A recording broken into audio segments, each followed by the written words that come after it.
You do know that's a bad, scary movie, right? Yes, I do know it's a bad movie. That's why I want it, leave me alone.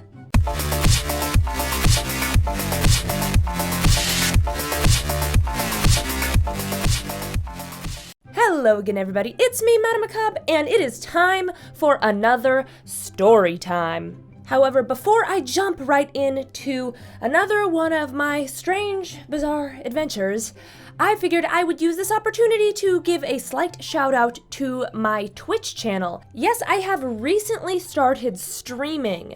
I've already posted one highlight video with some of my Dead by Daylight footage. I do all sorts of stuff over on my Twitch. Sometimes I will do serious live narrations of creepypastas and user submissions. And then other times I do slightly more comical, critical things. I did a live dramatic reading of the original Jeff the Killer and gave my running commentary on top. That was a trip.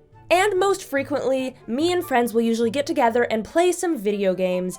And I've been on kind of a Dead by Daylight kick lately, so if you want to see me get salty at slashers, that's always a good time. I'll go ahead and put the link for my Twitch down below. I usually will do announcements on my Twitter, so if you're not following me there, you can also find my Twitter here and in the description below as well. Make sure to follow me for all sorts of updates and whatnot. Anyway, now that that's out of the way, let's get on with this little adventure. So, the other weekend, my friend Emma and I decided that, you know what? It would be fun to watch some classic horror movies. I've already got all of Friday the 13th movies, I've already got all of Halloween, and I've already got most of Nightmare on Elm Street. So, doing the most logical thing, we decided we wanted to watch Texas Chainsaw Massacre, the series I don't have. So it became our mission during the day to go to the local, we had to go to get there, movie store and hope that they have some copies that I could snatch up. Now, it's not like it used to be back in the day when there were tons of stores that sold lots of older movies. Unfortunately, if you want a digital copy, you can, have streaming services and stuff and have access to that, but I'm not like that. With horror movies, I like to have physical copies I can keep on my shelf, and I wanted it, and I don't have the other services because I want to have a physical copy. I gotta be extra like that. Well, that leaves us with only a few options because, lo and behold, there aren't very many video stores anywhere anymore. I do know that a couple, like a town over, they're at a different mall. My mall, unfortunately, doesn't have this store, but a mall that's about, half hour to 45 minutes away, because, traffic, they have a store called FYE that sells music, albums, and movies. So, cool, maybe they'll have it, because they're actually where I found a lot of my Halloween movies. So, we go all the way over there, bumble around the mall for a bit, go through the store, and they have the first Texas Chainsaw Massacre. And I'm like, yes, cool, okay, snatch that up. Now, I should mention that even more than the original, we wanted to find the second one. I can already hear audible groans. I know a lot of people take issue with the second one because it was a train wreck, okay? It was a weird movie. It was strange. It took the artistic, really high quality vibe of the first one and just went, nah, we're gonna go dark comedy. But the thing is, bad dark comedies are absolutely my jam. And Emma hadn't seen any of the Texas Chainsaw Massacre movies. So of course I'm like, you gotta see this, it's so freaking funny. I can't even describe to you how much I love this stupid bad movie. It's amazing. And, so go through the store hoping they have it, and of course they don't, because people will have strong feelings about that movie. A lot of people can hate it, and then there's others like me, who have superior taste, who find it boundlessly entertaining, but unfortunately, because it's not as popular as some of the other reboots or the original, it is hard to find. I mean, you can find it online, but I am an impatient creature. I don't care if Amazon has it for $10 and can get it here in 2 days. I want it right now. How does it serve me to get a movie for movie night that won't be here on movie night? Anyway, because I'm such a demanding creature and I wasn't ready to accept defeat yet, I decided to look on my phone. There's gotta be some kind of store that sells movies around here. It can be secondhand, I don't care. I just gotta find a store that sells old movies. Well, lo and behold, there happened to also be a half-price books in that city.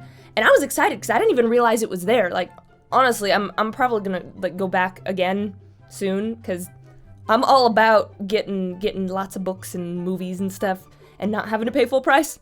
That's my jam. Anyway, so we go there and I make a beeline straight for the movie section. And there, right under the T's, to my absolute delight and pleasure, they had a single copy of the second movie. So I immediately snatched that out and was like, they got it, Emma, come look, they got it. Like, I'm so happy, over the moon. I've got my dumb movie. I'm so happy to go watch it. I know it's bad, but it's also great. So I am living. And then I'm like, you know what? They got a buttload of horror movies in the horror section. Might as well scan to see if there are any that I don't have that I have been wanting. So, you know, it was a wonderful, fruitful evening, and I decided, you know, why not keep pushing my luck?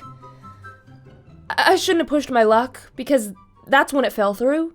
So while I am browsing through the horror section, clutching my wonderful treasure in my hands, I hear that sound.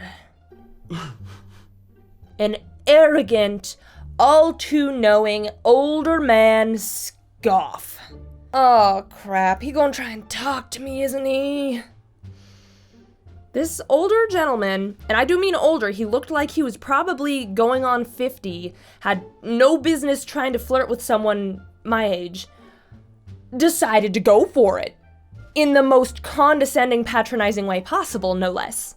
So when he first made his presence known, Emma was there with me, also helping me look through movies. Well, he comes making his way closer, still scoffing, and at first I was thinking he's just trying to get my attention with it. What's he scoffing at? And then I realized, because he keeps scoffing, he's looking at my copy of Texas Chainsaw Massacre 2, and that is what is eliciting the scoff. Now listen, I get that there are people out there that don't like bad horror movies. There are two kinds of horror fans, the ones that have very, very picky taste and will only be able to enjoy a masterfully done, just excellent, pure horror, wonderful masterpiece.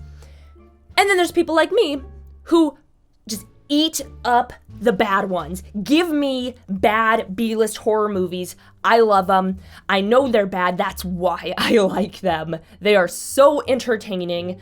You just, don't take everything so seriously and you have a much better time. Anyway, this older gentleman clearly was the first kind and didn't have any sort of taste for anything that didn't meet his personal standards. But the interesting thing with this is that also excludes movies that are actually arguably good, but they don't meet his standards, and because his standards are all that matters, that's how it is. Anyway, I'm getting ahead of myself. So this dude, he's scoffing, and then I'm just trying to shop movies at this point. I'm clearly looking at different labels and stuff. He comes up and he tries to start making conversation. Getting that one, huh? Why, yes, I'm holding it in my hand. While shopping in a store, that might mean I'm interested in purchasing said goods and wares. You know that's a real bad one, right? That's a bad movie. Oh, no, sir. No one ever in my life told me it was a bad choice. Thank you so much for saving me from myself. Of course I know it's bad. This is a conscious decision to consume garbage. Leave me to it, please. Of course, that's what I wish I could have said, but I am a very non-confrontational kind of person, so I preferred just to more gently. Oh, I think it's funny. I like the dark comedy aspect. I like these bad movies. All right, whatever you say. You know what? Let me find some good ones for you so you know what a real good scary movie is. I don't need help, thank you. I'm good, but no. He legit started going through the horror shelf, getting in our space, trying to pick out horror movies that he personally decided were good enough to be seen. Even though I was showing no interest, I was kind of trying to ignore him, I was still looking over the movie shelf doing my own thing. Poor Emma, he sidled up past her, and while he was talking at one point, he grabbed her shoulders, and that was enough for her, so she took off. I'm gonna go look at the books, bye. I'm like, oh God. I should just follow her, but I am a stubborn creature, and I still want to look at horror movies, and I don't want this to be ruined for me, so I stuck it out. This man, I'm sorry, but let me just tell you, at least for me personally, I feel like this is across the board, but I can only truly speak for myself. I don't like it when I try and give my opinions on something and you immediately start talking over me and poo-poo what I'm saying. I don't find it confident, I don't find it cute, I find it rude and condescending, okay? Capiche? So, I find a copy of The Babadook, and I'm, like, smiling at it because, to me, that movie, I watched it when I had a friend I don't get to see very often over for the first time. And my smile, the movie itself may not be the greatest in the world, but I smiled when I saw the cover because for a moment, it reminded me of a positive memory. I was having a moment all my own, and this guy, like, leans in over my shoulder. I can feel his hot breath on the back of my neck. Just goes, The Babadook, huh? That was a dumb movie. Oh.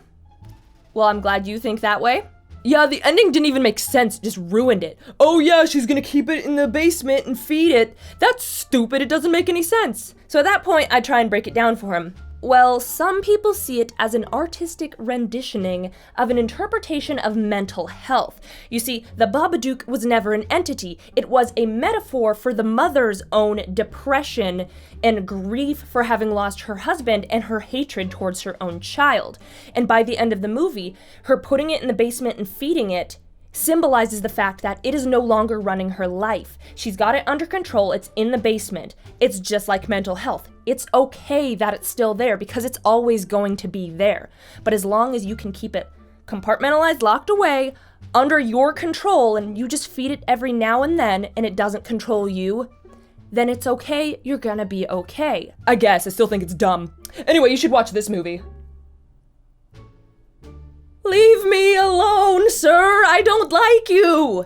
That's the point where I'm like, okay, my patience has officially snapped. I'm losing my mental clarity. If I don't get out of here, I'm gonna friggin' lose it. A game over. So, that's all, folks. We're done. So, I decide to use my little trump card of, oh, I need to go find my friend now. Thanks for talking to me about scary movies and sharing your opinion. I'm gonna go. Why wasn't I rude to him and snapped at him and told him to shut up, you might ask? Dude gave a mega creepy vibe, and I'm sorry, but a lot of us women have been trained our whole lives to not get killed by strange, violent men, so it's easier just to pretend that you're not completely and utterly repulsed by them so they don't want to murder you. Anyway, so I alley-oop out of that conversation, and I'm able to track down Emma, and like we kind of like hide in the book section for a while, and I'm just like, yeah, that was weird. You know, fortunately we didn't have to run into him again. He went off to whatever dark shadow he wanted to slink into. But while I was in the book section, I found a copy of the original Clyde with a Chance of Meatballs that I could get for my 5-year-old niece. So I went up to the cashier's counter with Clyde with a Chance of Meatballs and Texas Chainsaw Massacre 2. So on the bright side, the cashier got a real kick out of it, just because I was kind of looking at the two like, huh. And I was like, oh, one's for my niece, one's for me. Oh, the book is for me, the movie's for her. But yeah, no, after we checked out and we got back in the car and headed back, nothing else scary or eventful happened, thank goodness. We made it back to my place and we were able to watch my wonderful, delicious choice in terrible movies, and we had a wonderful time. I don't care what that mean, nasty, old poo-poo man thinks. I had a good time.